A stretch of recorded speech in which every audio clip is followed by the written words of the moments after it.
মুসলমান ঘরে ছেলেমেয়েরা বারা তরুণেরা এ নবী পাকের প্রেমিকেরা মনে রেখে দেবেন, দুনিয়া জমিনে যারা 25শে ডিসেম্বর পালন করবে, দুনিয়া জমিনে যারা 1 জানুয়ারি পালন করবে, দুনিয়া জমিনে যারা 14ই ফেব্রুয়ারি পালন করবে, এ যুবকেরা তরুণেরা বাপেরা মনে রেখে দেবেন, 25শে ডিসেম্বর আমার তোমার কোন উৎসব নয়।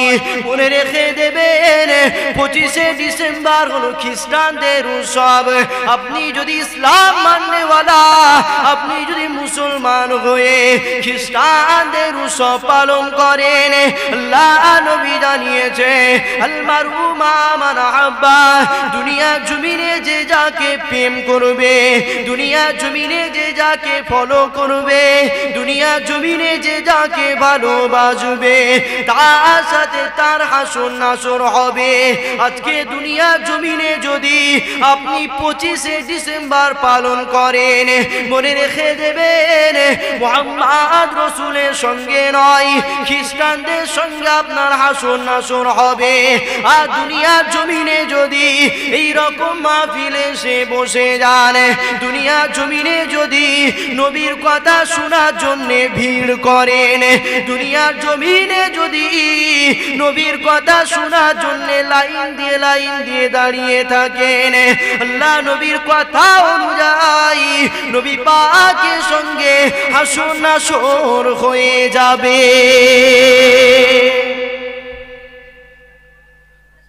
আল্লাহ নবী নিজে জানিয়েছে আল মারউ মা মান আহাব্বা, দুনিয়ায় যে যাকে প্রেম করবে, যে যাকে ভালোবাসবে, কিয়ামতের দিন তার সঙ্গে তার হাসর নাসর হবে। আর খ্রিস্টানদের সঙ্গে যদি কারো কোনো মুসলমানের হাসর নাসর হয়, সে কি জান্নাত যাবে? কোথায় যাবে? জাহান্নামে যাবে। আর যদি মুস্তাফার সঙ্গে হাসর নাসর হয়, সে কোথায় যাবে? বিনা হিসাবে মুস্তাফা তাকে জান্নাতে না নিয়ে যাবে না। জোরে বলুন সুবহানাল্লাহ। তাহলে চিন্তা করেন, মুসলমান আমি আপনি নিজেকে মুসলমান ইসলামের মাননেওয়ালা দাবি করছি, অথচ আমাদের চলা ফেরা কতটা ভুল হয়ে যাচ্ছে। আমরা মুসলমান দাবি করছি, অথচ 25শে ডিসেম্বর পালন করছি, 31st ডে 1 জানুয়ারি পালন করছি, 14ই ফেব্রুয়ারি পালন করছি। আমরা মুসলমান তো শিক্ষার পিছনে কোনোদিন ছুটিনি, এজন্য আমরা ভুলে গেছি। আমরা জানি না যে এই দিনগুলো পালন করতে হয় কেন, এই দিনগুলো পালন করলে কি হয়, এটা কাদের উৎসব আমরা মুসলমান জানি না। আমরা মুসলমান খ্রিস্টানদের, আমরা মুসলমান হিন্দুদের উৎসব নিয়ে ছোটাছুটি করছি, অথচ আল্লাহ যেখানে বসলে খুশি হয়, আল্লাহ বসার জন্য যে জায়গায় হুকুম করেছে, আমরা এইরকম মাহফিল থেকে দূরে আছি। মনে রাখবেন, খ্রিস্টানদের উৎসব ওই 25শে ডিসেম্বর যদি কেউ পালন করে, খ্রিস্টানদের সঙ্গে তার হাসর নাসর হবে, আর তার ঠিকানা জাহান্নাম হয়ে যাবে, কেউ বাঁচাতে পারবে না। মুসলমান ঘরে ছেলে মেয়েরা বারা তরুণেরা, এ নবী পাকের প্রেমিকেরা, আল্লাহ আমাকে তোমাকে এই দুনিয়া জমিনে পাঠিয়েছে। কেন পাঠিয়েছে, কিসের জন্য পাঠিয়েছে, কাদেরকে আল্লাহ দুনিয়া জমিনে পাঠিয়েছে, কার আল্লাহ পাকের বান্দা? অবশ্যই আমরা আল্লাহ পাকের বান্দা। তাহলে আল্লাহ আমাদেরকে বান্দা হিসাবে দুনিয়া জমিনে পাঠিয়েছে। কেন পাঠিয়েছে, এটা আমাকে তোমাকে অবশ্যই ভাবা লাগবে, এটা আমাকে তোমাকে অবশ্যই জানতে হবে। এ যুবকেরা তরুণেরা বাপেরা, আজকে দুনিয়া জমিনে আমরা ঘর বানাই, অবশ্যই ওই ঘর বানানোর পিছনে মাকসাদ রয়েছে। দুনিয়া জমিনে আমরা গাড়ি কিনি, অবশ্যই তার পিছনে মাকসাদ রয়েছে। দুনিয়ার জমিনে আমরা ফোন কিনি, মোবাইল কিনি, অবশ্যই তার পিছনে মাকসাদ রয়েছে। কেন আমরা ফোন কিনি? আমরা ফোন করব আমাদের প্রয়োজন মিটাবো, এটা যেমন আমাদের মাকসাদ। আমরা ঘর কেন তৈরি করি? আমরা আমাদের ঘরেতে বসবাস করব, এটা আমাদের মাকসাদ। এ যুবকেরা, এই দুনিয়ায় যত সৃষ্টি রয়েছে আল্লাহ পাক নিজে জানিয়েছে সমস্ত সৃষ্টি থেকে মানুষকে আল্লাহ উত্তম সৃষ্টি বানিয়েছে। তাহলে ফোনে থেকে, ঘর বাড়ি থেকে, এমন করে গাড়ি থেকে আল্লাহ পাক আমাদেরকে শ্রেষ্ঠ বানিয়েছে। তাহলে ছোট ছোট জিনিস তৈরি করার পিছনে যদি কারণ থাকে, ছোট ছোট জিনিস তৈরি করার পিছনে আমার আপনার যদি মাকসাদ থাকে, আল্লাহ পাক আমাকে তোমাকে এত সুন্দর করে বানিয়েছে, অবশ্যই আল্লাহ পাকের মাকসাদ রয়েছে। কি মাকসাদ রয়েছে? আল্লাহ পাক কুরআনে নিজে জানিয়েছে, ইল্লা লিয়াবুদুন, শুধুমাত্র আমি আল্লাহ আমার দাসত্ব করার জন্যে। দুনিয়ায় বান্দা ঘর বানাই না বানাই না, মোবাইল কিনি কেন? ফোন করবো, এটা একটা মাকসাদ। তো এটা একটা মাকসাদ যে আমি এই উদ্দেশ্যে ফোনটা কিনেছি, ফোন করব। আমি ঘর বানিয়েছি, পিছনে কারণ আছে কি ওই ঘরেতে বসবাস করব। আমি একটা গাড়ি কিনেছি, পিছনে মাকসাদ রয়েছে, কারণ রয়েছে, এই গাড়িটা আমি চাপবো। কিন্তু এইগুলো তো আমরা সৃষ্টি করেছি, আমরা বান্দা, আমরা তৈরি করেছি। কিন্তু আল্লাহ কোরআনে বলেছে, লাকাদ খালাকনাল ইনসানা ফি আহসানি তাকবীম, এই দুনিয়ায় যত সৃষ্টি রয়েছে সব কিছু থেকে আল্লাহ মানুষকে সৌন্দর্য বানিয়েছে। জোরে বলুন সুবহানাল্লাহ। তাহলে মোবাইলের থেকে মানুষ সুন্দর না সুন্দর নয়? ঘর বাড়ি গাড়ির থেকে মানুষ সুন্দর না সুন্দর নয়? সুন্দর। তাহলে ঘর বাড়ি মোবাইল এইগুলো বানানোর পিছনে যদি মাকসাদ থাকে, কারণ থাকে, আল্লাহ দুনিয়ার সব কিছুতে যখন মানুষকে সৌন্দর্য বেশি বানিয়েছে, এই মানুষ সৃষ্টি করার পিছনে রহস্য, কারণ, মাকসাদ আছে না নাই? কি মাকসাদ?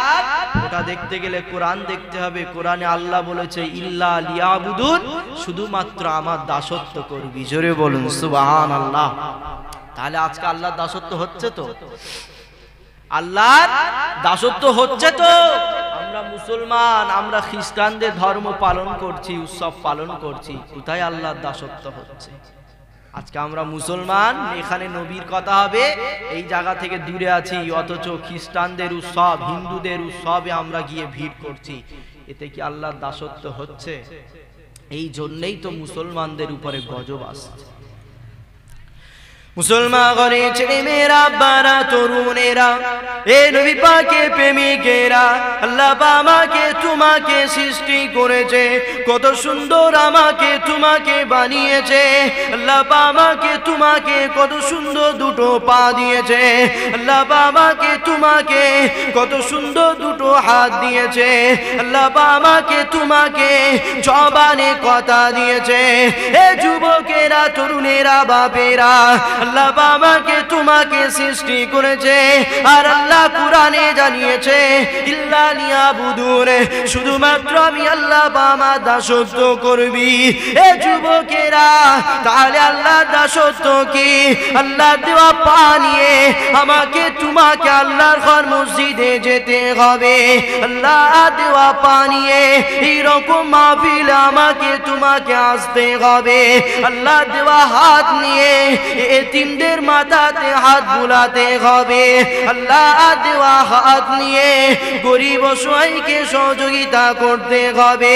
আল্লাহ দেওয়া জবান নিয়ে যে কথায় আল্লাহ রাজি, দুনিয়া তোমার উপরে নারাজ যদি হয়ে যায়, আল্লাহ দেওয়া জবান নিয়ে আল্লাহর জন্য কথা বলতে হবে। তাহলে আল্লাহ দাসত্ব হয়ে যাবে। আজ তুমি আল্লাহ দেওয়া হাত নিয়ে, আল্লাহ দেওয়া পা নিয়ে আল্লাহর বিরুদ্ধে লেগে যাও, মসজিদের বিরুদ্ধে লেগে যাও, মাদ্রাসার বিরুদ্ধে লেগে যাও, গরিবদের বিরুদ্ধে লেগে যাও, এতিমদের বিরুদ্ধে লেগে যাও, মনে রেখে দিও আল্লাহ তোমাকে ছাড় দেবে কখনো ছেড়ে দেবে না। একদিন না একদিন আল্লাহ পাকের গজব তোমার উপরে আসবে। কেননা ইতিপূর্বের ইতিহাস দেখো, যারা ইসলামের বিরুদ্ধে লেগেছিল আল্লাহ পাক তাদের নাম নিশানা মিটিয়েছে। আজ এই দুনিয়ার জমিনে ইসলামের আলোচনা প্রকাশ্য হতে লেগেছে। ইসলাম কি আজকে মিটে গেছে? আওয়াজ দেন। কোরআনের কথা মিটে গেছে? হাদিসের কথা বন্ধ হয়েছে? হয়নি। আলহামদুলিল্লাহ, আজও এখানে বসে বসে কোরআন হাদিসের আলোচনা করছি। কিন্তু ইতিহাস পড়ে দেখো, এই কোরআন হাদিসে ইসলামকে মিটাবার জন্য কম চেষ্টা করা হয়নি। আজকে যারা ইসলামের বিরুদ্ধে কথা বলছে এরা তো ছোট ছোট জালিম, এরা ছোট ছোট জালিম। ফেরাউনের মতো জালিম তো আর নাই, নমরুদের মতো জালিম তো আর নাই। তারাও কম চেষ্টা করেনি ইসলামকে মিটিয়ে দেওয়ার জন্য, তারা কম চেষ্টা করেনি আল্লাহ দ্বীনকে মিটাবার জন্য। কিন্তু ইতিহাস আজও সাক্ষ্য রয়েছে, যারা ইসলামের বিরুদ্ধে ইসলামকে মিটাবার চেষ্টা করেছিল তারা মিটে গেছে। ইসলাম আজও দুনিয়ার জমিনে জিন্দা রয়েছে। জোরে বলুন সুবহানাল্লাহ। ইসলামকে আল্লাহ যতদিন না দুনিয়া থেকে মিটাবে কেউ মিটাতে পারবে না। জোরে বলুন সুবহানাল্লাহ। কিন্তু ইসলাম মিটবে না এটা সত্য কথা, আল্লাহ যতক্ষণ না চাইবে। কিন্তু ইসলামের ক্ষতি হচ্ছে না, হয়নি। আর কারা করছে? যুগ যুগের ইতিহাস পড়ে দেখো, ইসলামের ক্ষতি একদল মুসলমান করছে। আজও যদি ইসলামের কেউ ক্ষতি করে, মুসলমানই করবে। মুসলমান ঘরে ছেলে মেয়েরা, বারা তরুণেরা, এ নবী পাকের প্রেমিকেরা, এখনো সময় আছে ইসলামের দিকে ফিরে আসেন। এখনো সময় আছে কোরআনের দিকে ফিরে আসেন। এখনো সময় আছে, এই দুনিয়া জমিনে এখনো দাজ্জাল আসেনি। এখনো সময় আছে, এই দুনিয়া জমিটা আল্লাহ পাক ধ্বংস করেনি। এখনো সময় আছে, আল্লাহ পাক সূর্যকে পশ্চিম দিকে তোলেনি। এ যুবকেরা, তরুণেরা, বাপেরা, আজকে আল্লাহ পাক তোমাকে আমাকে ছাড় দিয়েছে। আজকে আল্লাহ পাক তোমাকে আমাকে সময় রেখেছে। তথাপি আল্লাহর তওবা থেকে, আল্লাহর কাছে ক্ষমা চাওয়া থেকে আমরা দূরে চলে গেলাম। মনে রেখে দেবেন, যেদিন আল্লাহ সূর্য পশ্চিম দিকে তুলবে, ওই দিনেতে যদি তুমি ক্ষমা চাও আল্লাহ পাক তোমাকে আর ক্ষমা করবে না। এজন্য দুনিয়ায় যতদিন বেঁচে আছেন বেশি বেশি করে নেক আমল করে কাটিয়ে দেন। কেন নেক ইবাদত আমল করবেন? মনে রেখে দেবেন, আপনি যখন কবর জমিনে চলে যাবেন, কেউ আপনাকে বাঁচাতে পারবে না, কেউ আপনাকে সহযোগিতা করবে না, কেউ আপনার সাহায্য করবে না। আপনি যদি দুনিয়ার জমিনে ইবাদত করে করে কাটিয়ে যেতে পারেন, আপনার নেক ইবাদত গুলো কবর জমিনে আপনার গাইডম্যান হিসাবে দাঁড়িয়ে যাবে। বুঝতে পারছেন তো আলোচনা? আল্লাহ আমাদেরকে দুনিয়ায় পাঠিয়েছে, আল্লাহর মাকসাদ বান্দা শুধু আমার দাসত্ব করবে। ইল্লা লিয়াবুদুন, তোদেরকে হাত পা যা দিয়েছি, জবানে কথা দিয়েছি, শুধুমাত্র আমার জন্যে, আমার দাসত্ব করবি। কিন্তু আজকে দুঃখের বিষয়, আল্লাহ তার দাসত্ব করার জন্য দুনিয়ায় পাঠিয়েছে, আর আমরা দুনিয়ার দাসত্ব করছি, দুনিয়ার গোলাম হয়ে গেছি, দুনিয়ার দাসত্ব করছি। এই জন্যই তো আমরা সব জায়গায় অপমান হয়ে যাচ্ছে। আল্লাহ তো আমাদেরকে মালিক বানিয়েছে, বাদশা বানিয়েছে। বান্দা, তোদের গোলাম দুনিয়াকে বানিয়েছি, তোদের গোলাম দুনিয়াকে বানিয়েছি। আল্লাহ আমাদেরকে বানিয়ে গাছ দিয়েছে, পশু পাখি সবকিছু শুধুমাত্র আমাদের জন্য বানিয়েছে, আমাদেরকে বানিয়েছে। তারপরে আল্লাহ এই দুনিয়াকে আমাদের খেদমতের জন্য দিয়েছে। তাহলে সিস্টেমটা কি? আল্লাহ দুনিয়াকে সৃষ্টি করে বলেছে তোরা আমার বান্দার খেদমত করবি, বান্দার জন্য তোদের সৃষ্টি করেছি। আর বান্দাকে সৃষ্টি করে বলেছে তোরা ইল্লা লিয়াবুদুন, শুধুমাত্র আমি আল্লাহ আমার দাসত্ব করবি। জোরে বলুন সুবহানাল্লাহ।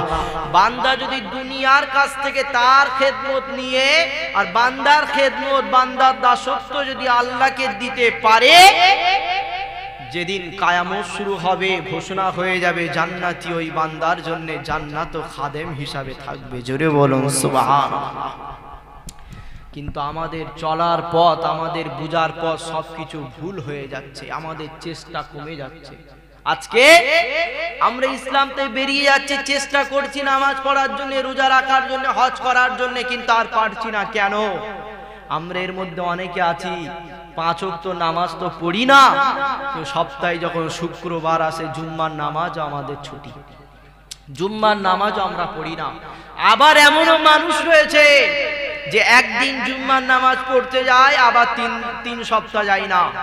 আছে না নাই? মনে রাখবেন আল্লাহ রসুল নিজে বলেছে যদি কেউ পর 3টে জুম্মা ইচ্ছাকৃতভাবে না যায়, আল্লাহ তাকে 2টো শাস্তি দেয়। কটা? 2টো। ইচ্ছাকৃতভাবে যদি কেউ জুমার নামাজ পর 3 সপ্তাহ না যায়, আল্লাহ তার অন্তরে মোহর মেরে দেয়, অন্তরে মোহর মেরে দেয়। নামাজ পড়ার ইচ্ছা আর জাগে না, রোজা রাখার ইচ্ছা আর জাগে না, হজ করার ইচ্ছা আর জাগে না, যাকাত দেওয়ার ইচ্ছা আর জাগে না, আর মসজিদের দিকে মন টানে না। কেন? আল্লাহ তার অন্তরে মোহর মেরেছে, আর সে চাইলেও নামাজ পড়তে যেতে পারছে না। চেষ্টা করছে কিন্তু হচ্ছে না। কেন? সে পরপর 3টে জুম্মা কাজা করে ফেলেছে ইচ্ছা করে, এই জন্য চেষ্টা করলে আর পারছে না। মুসলমান ঘরে ছেলে মেয়েরা, বারা তরুণেরা, এ নবী পাকের প্রেমিকেরা, আজকে আমার তোমার চেষ্টার মতো হয়নি। এজন্য আমি তুমি চেষ্টা করে আর নামাজি হতে পারছি না, আমি তুমি চেষ্টা করে আর রোজাদার হতে পারছি না, আমি তুমি চেষ্টা করে আর যাকাত দিতে পারছি না, আমি তুমি টাকা থাকার পরেও চেষ্টা করে আর হজেতে যেতে পারছি না। এ যুবকেরা, তরুণেরা, বাপেরা, হযরত ইমাম তাবতাজানি রাহমাতুল্লাহ আলাইহি হুজুরের জীবনী পড়ে দেখে নাও, হুজুর আমার কেমন চেষ্টা করেছিল, আল্লাহ পাক তাকে কেমন আলেম বানিয়েছে, আল্লাহ পাক তাকে কেমন মাকাম দিয়েছে। দুনিয়ার জমিনে যদি ইমাম তাবতাজানির কিতাব কেউ না পড়ে, সে প্রকৃত আলেম হতে পারবে না। আল্লাহ পাক তাকে এমন পাওয়ার দিয়েছে, আল্লাহ পাক তাকে এমন সম্মান দিয়েছে, তার কিতাব পড়তে হবে, তারপরে তুমি আলেম হতে পারবে। এ যুবকেরা, তরুণেরা, বাপেরা, কেন আল্লাহ ইমাম তাবতাজানিকে এত সম্মান দিয়েছিল, কেন আল্লাহ তাকে এত ইজ্জত দিয়েছে? শুধুমাত্র আল্লাহ আল্লাহ রসুলকে পাবার জন্য চেষ্টা করেছে। তাহলে আজকেও আমাদেরকে চেষ্টা করতে হবে। হয়তো আমরা চেষ্টা করছি, কিন্তু চেষ্টা করার মতো চেষ্টা আমাদের হচ্ছে না। এজন্য চেষ্টা করছি, আল্লাহর কাছে যাব, রসুলের কাছে যাব, কিন্তু ফসকে যাচ্ছে, চেষ্টার মতো চেষ্টা হচ্ছে না। এ যুবকেরা, হযরত ইমাম তাবতাজানি রাহমাতুল্লাহ আলাইহি জুরামা ছোটবেলাতে, শিশুবেলাতে মাদ্রাসাতে পড়তে গেছে। এ যুবকেরা, হুজুর আমার 3 বছর পড়ে ফেলেছে, হুজুরের মাথাতে পড়াশোনা ঢোকেনি। হুজুর আমার অনেক চেষ্টা করে, তথাপি আলেমে দিন হতে পারেনি। হুজুর আমার অনেক চেষ্টা করে, তথাপিও কুরআনটা মাথায় ঢোকেনি। হুজুর আমার অনেক চেষ্টা করে, তথাপিও তার কিতাবগুলো মুখস্থ হয়নি। এ যুবকেরা, ইমাম তাবতাজানি শিক্ষক হযরত ইমাম রাজি রাহমাতুল্লাহ আলাইহি হুজুর আমার ইমাম তাবতাজানি আব্বাজান আম্মাজানকে ডাক দিনে, বললেন তোমাদের ছেলেকে মাদ্রাসাতে নিয়ে চলে যাও, কেননা 3 বছর হয়ে গেছে ওর মাথাতে কিছু ঢোকেনে, এমন করে ও আলেম হওয়া অসম্ভব, এজন্য ওকে নিয়ে কোনো কাজে কামে দিয়ে দাও, কেননা আপনার ছেলে 3 বছরে কোনো যোগ্যতা অর্জন করতে পারেনি, 3 বছর হয়ে গেছে আলেম হওয়া তা সম্ভব হয়নি, 3 বছর হয়ে গেছে কোনো কিতাবকে মুখস্থ করতে পারেনি। এ তাবতা জানি রাব্বা জান আম্মা জান, তোমরা তোমাদের ছেলেকে নিয়ে কোনো কাজে কামের ভিতরে দিয়ে দাও। হযরতে তাবতা জানি রাহমাতুল্লাহ আলাইহি হুজুরের চোখে পানি এসে গেছে, হুজুর আমার চোখ ভরা পানি নিয়ে বলতে লেগেছে, ও আমার শিক্ষক আপনি আমাকে আর 1টা বছর সময় দেন, আপনি আমাকে আর 1 বছর সুযোগ দেন। এমন করে হযরত ইমাম রাজি হেসে ফেললেন, কেননা 3 বছরেও কিতাবকে মুখস্থ করতে পারেনি, 3 বছরেও এমন করে কোনো শিক্ষা অর্জন করতে পারেনি। তাই হযরত ইমাম রাজি বলতে লেগেছে তোমাকে আর সুযোগ দেওয়া হবে না, কেননা 3 বছর হয়ে গেছে তুমি কোনো শিক্ষা অর্জন করতে পারোনি, যাও তুমি খাতে চলে যাও, কাজে কামের মধ্যে চলে যাও। এ যুবকেরা, হযরত ইমাম তাবতা জানি বলেছিল আপনি আমাকে আর 1 বছর সুযোগ দেন, অবশ্যই আমি একজন আলেম হয়ে দেখাবো, আপনি আমাকে 1 বছর সুযোগ দেন, অবশ্যই আমি একজন দ্বীনের দাওয়াতের কাজে আসবো। এ যুবকেরা, হযরত ইমাম রাজি রাহমাতুল্লাহ আলাইহি হুজুরকে 1 বছর সময় দিয়েছে, এমন করে 1 দিন 2 দিন কেটে যায়, 1 মাস 2 মাস কেটে গেছে, এমন করে 5-6 মাস হয়ে গেছে। হুজুর আমার পড়তে লেগেছে, রাত জেগে পড়ে, হুজুরের মাথাতে কোনো পড়া ঢোকেনি। ক মাস হয়ে গেছে? 5 মাস হয়ে গেছে, হুজুরের মাথায় পড়া ঢুকছে না। হুজুর চিন্তায় পড়ে গেছে, ছেলেরা ঘুমায়, অন্যান্য ছেলেরা ঘুমায়, আর হুজুর আমার রাতের ঘুমকে হারাম করে দিয়ে, খাওয়া দাওয়া সব ছেড়ে দিয়ে শুধু পড়ার কাজে ব্যস্ত, যে 1 বছর সময় পেয়েছে, আমাকে কি করতে হবে? একজন ভালো ছাত্র হয়ে দেখাতে হবে, কিছু কিতাব মুখস্থ করতে হবে, আগে যেমন ছিলাম তার থেকে একটু পরিবর্তন করতে হবে, তবে হয়তো হুজুর আমাকে আরো সুযোগ দেবে। এজন্য হুজুর আমার রাতের ঘুমকে বন্ধ করে শুধু পড়ছে, মাথায় ঢুকছে না। মুসলমান ঘরের ছেলে মেয়েরা, বারা তরুণেরা, এ নবী পাকের প্রেমিকেরা, হযরত ইমাম তাবতা জানি রাহমাতুল্লাহ আলাইহি হুজুর আমার 1 তারিখে রাতের বেলাতে পড়তে লেগেছে, দরজা বন্ধ করা রয়েছে, হুজুর আমার ঘরের ভিতরে পড়তে লেগেছে, হঠাৎ করে বাইরেতে দরজায় কি আওয়াজ দিতে লেগেছে, এ তাবতা জানি বাইরে চলে এসো, আর তোমাকে পড়তে হবে না, আমি তোমাকে নিয়ে একটু বেড়াতে যাব, ঘুরতে যাব। হযরত ইমাম তাবতা জানি বলে, না এখন আমি পড়বো, বাইরে যাব না। আবারও বাইরেতে আওয়াজ দিতে লেগেছে, এ তাবতা জানি বাইরে চলে আসো, কেননা আমি তোমাকে নিয়ে বেড়াতে যাব, তোমাকে পড়াশোনা করতে হবে না। হযরত ইমাম তাবতা জানি বলে, না এখন আমাকে পড়তে হবে, 1 বছরের ভিতরে আমাকে পরিবর্তন হতে হবে, এজন্য আমি এখন বেড়াতে যাব না।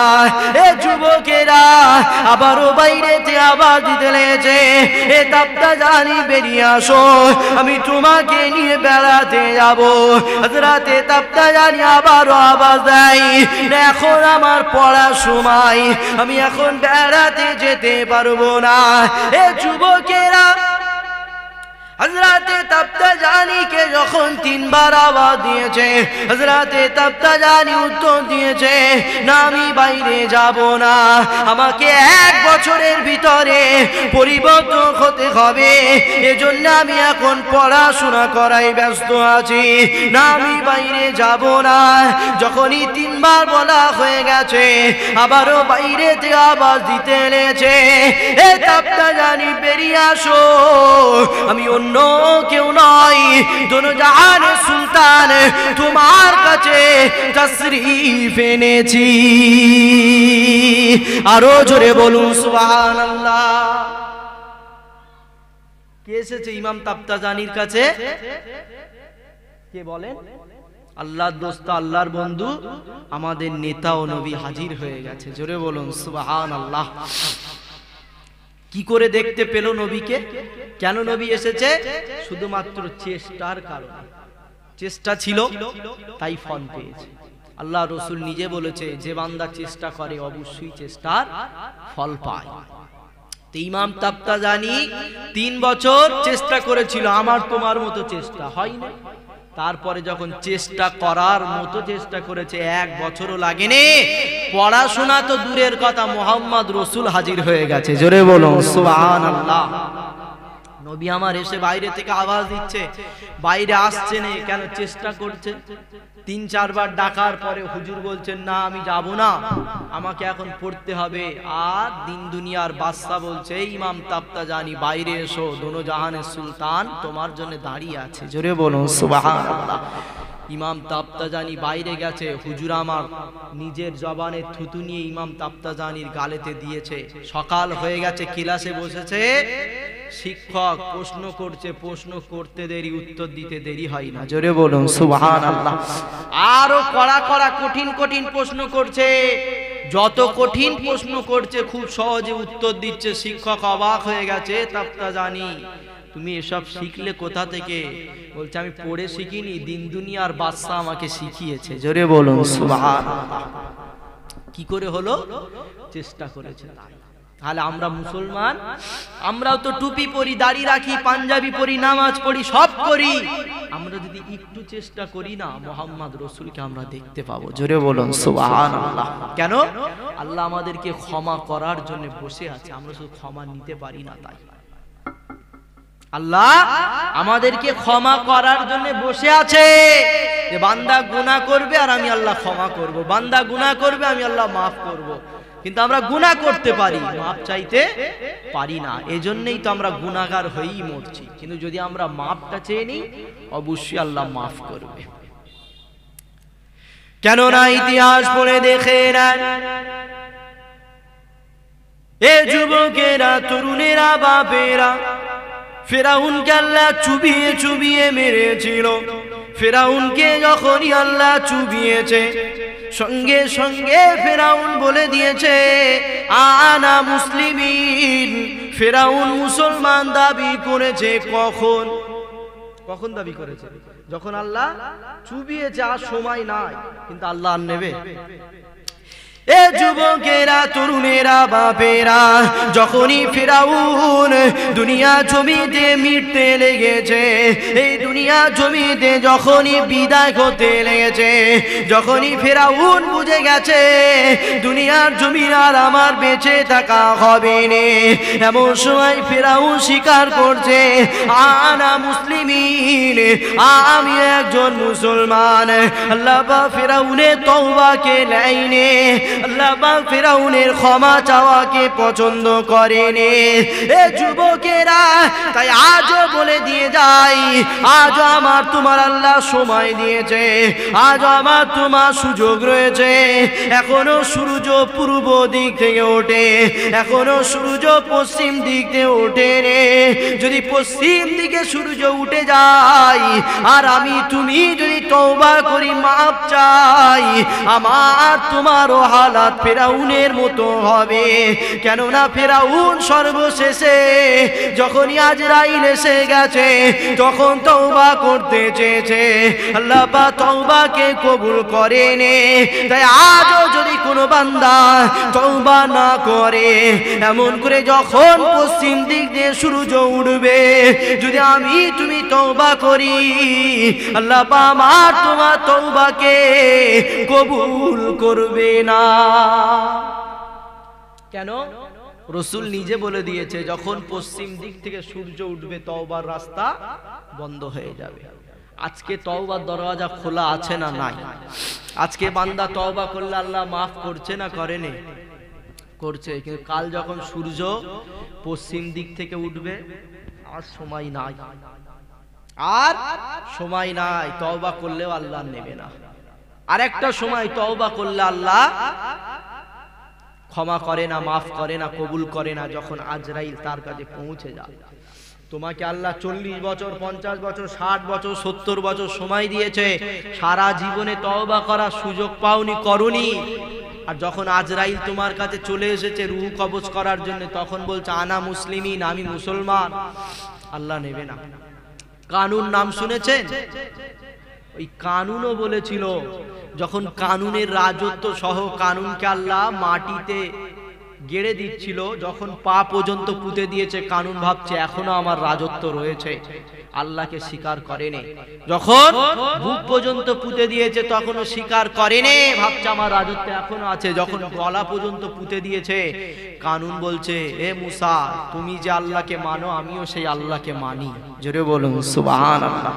তথাপি আল্লাহ মাফ করেনি। কেন? তার কাছে তখন আজরাইল এসে গেছে, তাকে আল্লাহ দুনিয়ার জমিতে অপমান করি মারবে, তাই আল্লাহ তার তওবাকে আর কবুল করেনি। কিন্তু আল্লাহ এত ভালোবাসে, যদি ওই দুটো সময়গুলো, ওই সময়গুলো বাদ দিয়ে আমরা তওবা করি, আল্লাহ বলছে তোরা তওবা করবি আর আমি আল্লাহ মাফ করব। জোরে বলুন সুবহানাল্লাহ। কেন? আল্লাহ বলেছিল যে মানুষ আমাদেরকে বলেছিল যে তোরা যদি গুনাহ না করতিস তোদেরকে আমি আল্লাহ ধ্বংস করে দিতাম। আমরা যদি গুনাহ না করতাম আল্লাহ আমাদেরকে ধ্বংস করে দিত, মিটিয়ে দিত। দিয়ে আল্লাহ নিজে বলছে অন্য একটা জাতিকে আল্লাহ দুনিয়ায় পাঠাতো, তারা গুনাহ করতো আর আমি আল্লাহ মাফ করতাম। জোরে বলুন সুবহানাল্লাহ। বুঝতে পারছেন তো? আমরা যদি গুনাহ না করি আল্লাহ আমাদেরকে ধ্বংস করে দিত, আর অন্য জাতিকে পাঠাতো যারা গুনাহ করতো, তাদেরকে পাঠাতো। কেন? বান্দা গুনাহ করলে আল্লাহর মাফ করতে ভালো লাগে। জোরে বলুন সুবহানাল্লাহ। মুসলমান ঘরের ছেলে মেয়েরা, বারা তরুণেরা, এ নবী পাকের প্রেমিকেরা, আল্লাহ পাকের দরবারে এমন করে যে ফারিস্তা সবচেয়ে মাকামওয়ালা ছিল, ওই ফারিস্তা যখনই শয়তান হয়ে গেছে, যার নাম ছিল আজাজিল ফারিস্তা, যখন ইবলিস শয়তান হয়ে গেছে, ওই শয়তান আল্লাহকে বলতে লেগেছে ও রব্বি আল্লাহ পাক, আপনি এতগুলো জান্নাতকে কেন বানিয়েছেন? আল্লাহ পাক বলে এই শয়তান আমার বান্দাকে জান্নাতে দেব বলে। শয়তান আল্লাহকে বলে ও রব্বি আল্লাহ পাক, আমি আপনাকে চ্যালেঞ্জ করে দিলাম, আমি আপনার কোনো বান্দাকে জান্নাত যেতে দেব না। আপনি এমন করে জান্নাতকে না বানিয়ে আরো কয়েকটা জাহান্নামকে তৈরি করেন। এ যুবকেরা, তরুণেরা, বাপেরা, শয়তান আল্লাহকে চ্যালেঞ্জ করেছে যখনই আপনার বান্দারা মসজিদের দিকে যাবে আমি তাদেরকে ধোঁকা দিয়ে গানের দিকে নিয়ে চলে যাব। যখনই আপনার বান্দারা এই রকম মাহফিলের দিকে আসতে চাইবে আমি তাদেরকে ধোঁকা দিয়ে মেলার দিকে নিয়ে যাব। যখনই আপনার বান্দারা এই রকম মাহফিলের দিকে আসতে যাবে আমি তাদেরকে ধোঁকা দিয়ে বাজারে দিয়ে পাঠিয়ে দেব। এ যুবকেরা, তরুণেরা, বাপেরা, শয়তান আল্লাহকে চ্যালেঞ্জ করে, আমি আপনার বান্দাদেরকে জান্নাতে যেতে দেব না। এ যুবকেরা, আর আমার আল্লাহ নিজে কসম করে, আল্লাহ সম্মানের কসম করে, আল্লাহর ইজ্জতের কসম করে, আল্লাহর ক্ষমতার কসম করে। আল্লাহ বা ক্ষমতার কসম করে বলেছিলেন, এ শয়তান শুনে রেখে দে, তুই আমার বান্দাদেরকে 70 বার ধোঁকা দিবি, আর আমি আল্লাহ আমার বান্দাকে 72 বার ক্ষমা করব।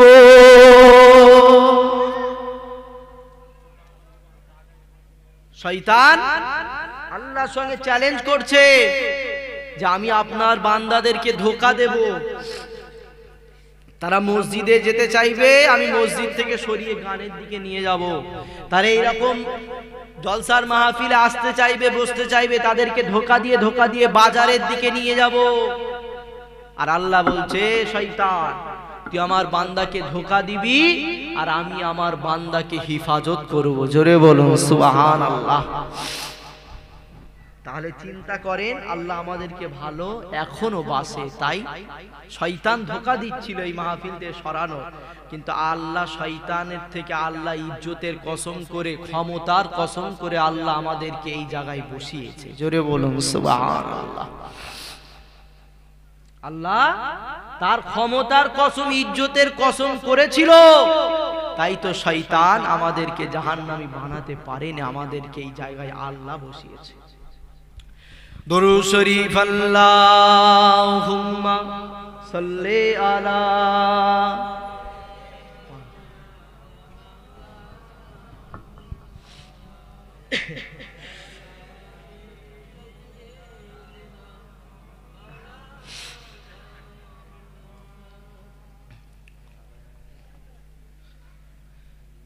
প্রেম আগুনে জ্বলে মরি, ও হে রব্বানা আমি যারি প্রেমে পাগল, সে তো মদিনা। আমি যারি প্রেমে পাগল, সে তো মদিনা। ঘুরিয়া মি পাগল বেশে, মনের পিয়া দেখবার আসে। ঘুরিয়া মি পাগল বেশে, মনের পিয়া দেখবার আসে। যারা সাথে চিনিলাম খোদা, যারা সাথে চিনিলাম খোদা, কেমনে তার পাই বলো না।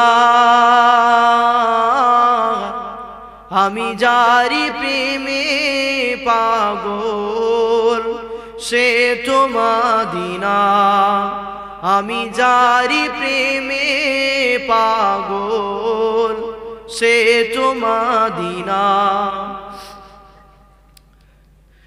মন পাখিরে বলি তোরে,